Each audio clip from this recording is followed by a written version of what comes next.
Bonnie, anong ginagawa mo dito? Pwede ba ito makausap? Bakit? Hindi ka nag-text.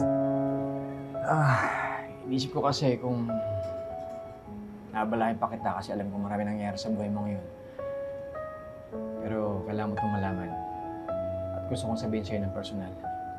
Si Aling Chato. Bakit? Anong nangyari kina ni Chato?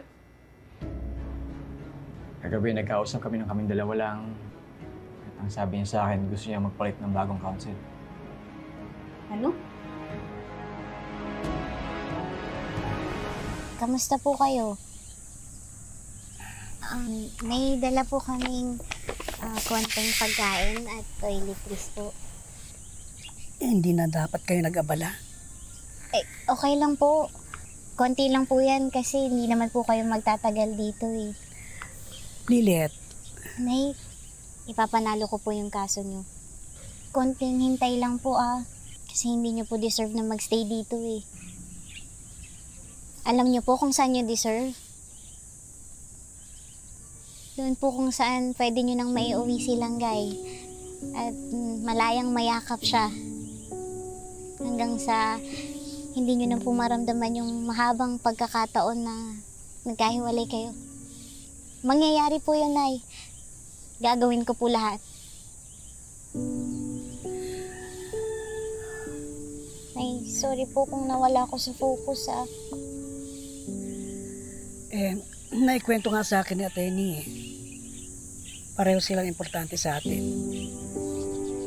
Pero kung dati po, Nay, nagising siya at nagkamalay dahil kinausap ko siya. Ngayon po, hindi, Nay. Pumalpak po ko. Pati po sa inyo, pumalpak ako. Kailangan ka ng ama mo. Pero, Nay, kailangan nyo din po ko eh. Kailangan ko din po to para mapatunayan ko po sa sarili ko na may silbi pa rin ako. Na kahit nabigo po ako sa tatay ko, sa inyo po magtatagumpay po ako. Nilalaban ko po kayo hanggang sa dulo. Kaya mo ba talaga, anak? Opo. Kakayanin ko po. Naisa na po bigyan niyo po ako ng second chance. Gagawin ko po lahat. Ilalaban ko po kayo hanggang sa dulo. Tsaka na hindi man ako abogado pero tutulong po ako kay Atty. Matias. Lahat po ng suporta ang kakailangan niya bibigay ko po. Para po sa inyo Langgay.